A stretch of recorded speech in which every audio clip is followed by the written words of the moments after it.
पौंड्रक वासुदेव का वध और उसकी सच्चाई। मैं कृष्ण। मेरे प्रिय भक्तों, मित्रों और जिज्ञासुओं, मैं हूं वही कृष्ण जिसे आप सब लोग वासुदेव कहते हो। यदुवंशी, गोविंद, माधव, केशव आदि आदि।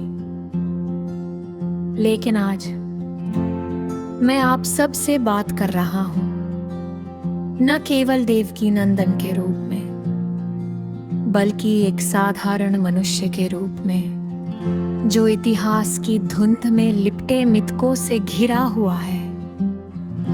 आपने सुनी होगी वो कथा पौंड्रक वासुदेव की, जिसे कथित रूप से मैंने मारा था। वो कहानी जो पुराणों में घूमती है, जहां एक राजा खुद को मेरा अवतार मानकर मेरे विरुद्ध युद्ध करता है और मैं उसे अपने सुदर्शन चक्र से समाप्त कर देता हूं। लेकिन सही कहूं तो ये सब एक मिथक है, एक कल्पना है, एक राजनीतिक प्रचार का हिस्सा है जो सदियों से फैलाया गया है।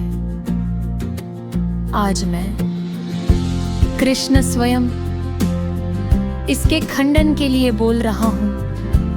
मैं आपको इसे यथार्थ के आईने में दिखाऊंगा ताकि आप समझ सको कि कैसे सत्य को विकृत किया जाता है। सबसे पहले मैं आपको बताता हूं कि पौंड्रक कौन था। पौंड्रक काशी का एक राजा था, एक महत्वाकांक्षी शासक जो अपने राज को विस्तार देना चाहता था। उस समय भारतवर्ष में कई छोटे छोटे राज थे, यदु, कुरु, पांचाल और काशी जैसे। मैं कृष्ण उस वक्त द्वारका का शासक था। मेरी आयु लगभग 55-60 साल के बीच रही होगी। एक राजनीतिज्ञ, योद्धा और कूटनीतिज्ञ के रूप में मेरी प्रसिद्धि थी, क्योंकि मैंने जरासंध जैसे तानाशाहों का सामना किया था और महाभारत के युद्ध में पांडवों का साथ दिया था। लेकिन पौंड्रक वो मेरी नकल करता था, मेरी तरह शंख, चक्र, कौस्तुभ, मणि धारण करता था, खुद को वासुदेव कहता था। क्यों? क्योंकि वो मेरी प्रसिद्धि का लाभ उठाना चाहता था। ये कोई दिव्य अवतार की लड़ाई नहीं थी, बल्कि एक राजनीतिक प्रतिद्वंद्विता। मैंने पौंड्रक को नहीं मारा था। ये कहानी बाद में गढ़ी गई, शायद मेरे विरोधियों द्वारा या फिर मेरे भक्तों द्वारा, मेरी महिमा बढ़ाने के लिए। जरा सोचिए, अगर मैं इतना ही शक्तिशाली था कि चक्र से किसी को मार सकता था, तो क्यों मैंने कत्स, शिशुपाल या दुर्योधन को ऐसे ही नहीं समाप्त कर दिया? क्यों मैंने कूटनीति, बुद्धि और युद्ध की रणनीति का सहारा लिया? वो इसलिए क्योंकि मैं कोई जादूगर नहीं था, बल्कि एक बुद्धिमान मनुष्य था। पौंड्रक के साथ क्या हुआ था? वास्तव में वह मेरे साथ युद्ध में हार गया था, मारा नहीं गया था। कुछ किताबें बताती हैं कि पौंड्रक ने मेरे विरुद्ध युद्ध छेड़ा था, क्योंकि वो काशी को मजबूत बनाना चाहता था। मैंने अपने सहयोगी राजाओं के साथ उसका सामना किया था।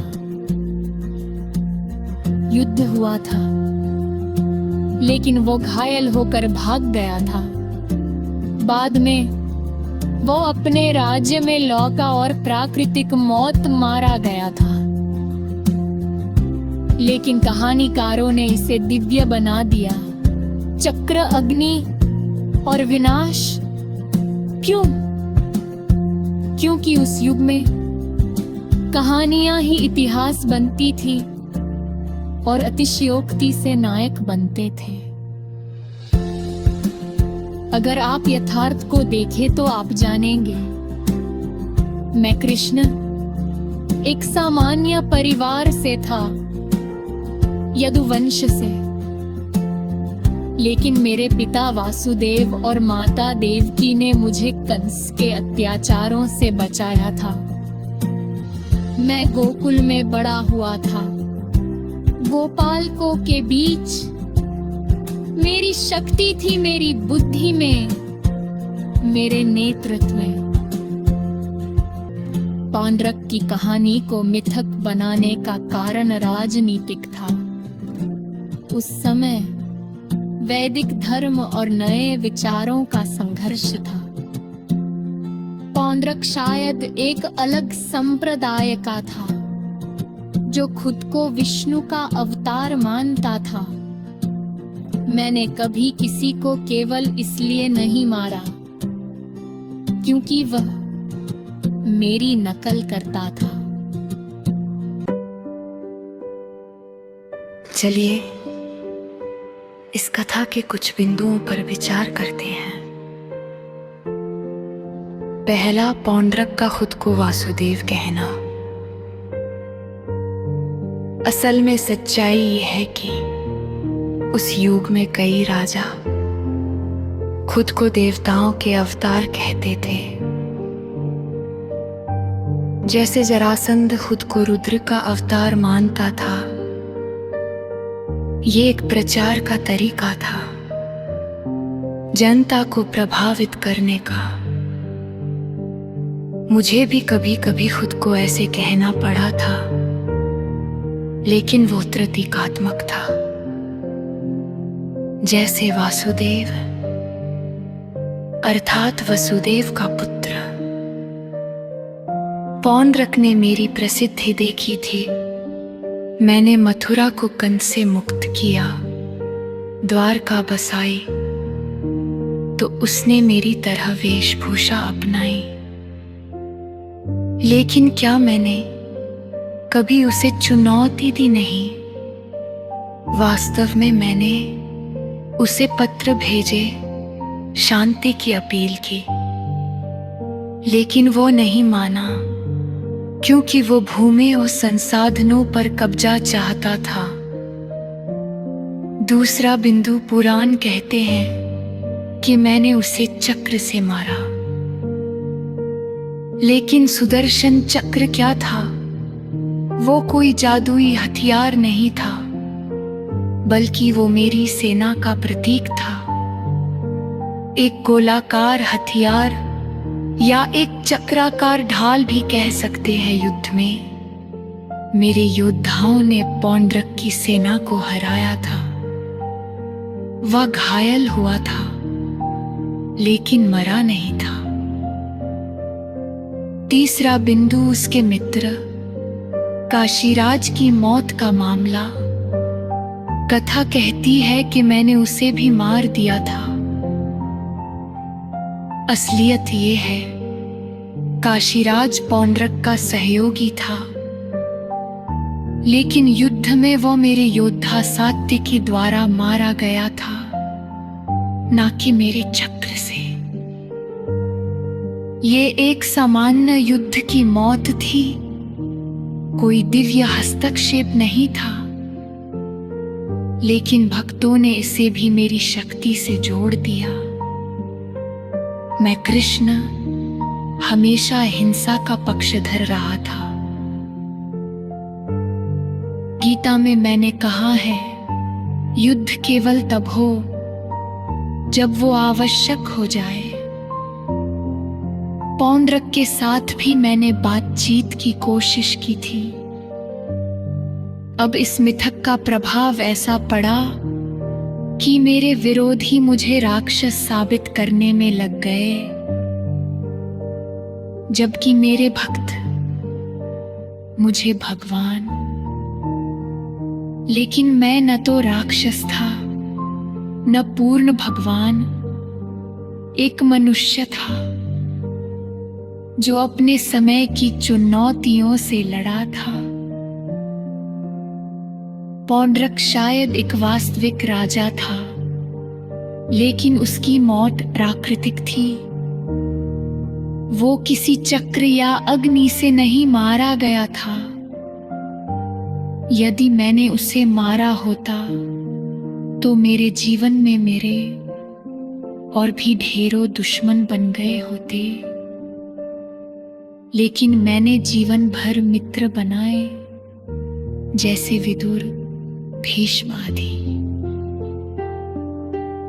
पौंड्रक की कहानी एक सबक है, कैसे सत्य को तोड़ा मरोड़ा जाता है। आज यदि आप लोग मुझे समझते हो, मानते हो, तो यथार्थ को अपनाओ। मैंने कभी दावा नहीं किया कि मैं अवतार हूं। ये सब मेरे भक्तों ने कहा। मैं केवल एक योद्धा था, एक दार्शनिक, एक प्रेमी। अंत में एक बात, और जीवन मिथकों से नहीं यथार्थ से चलता है। मैं कृष्ण आप सबसे उम्मीद करता हूं कि कुछ भी मानने से पहले आप सत्य की गहराई की तह तक जाने का प्रयास अवश्य करेंगे। मनुष्य जीवन एक बार मिलता है, लेकिन उसके कर्मों की छाप सदियों तक रहती है। बस इतना ही।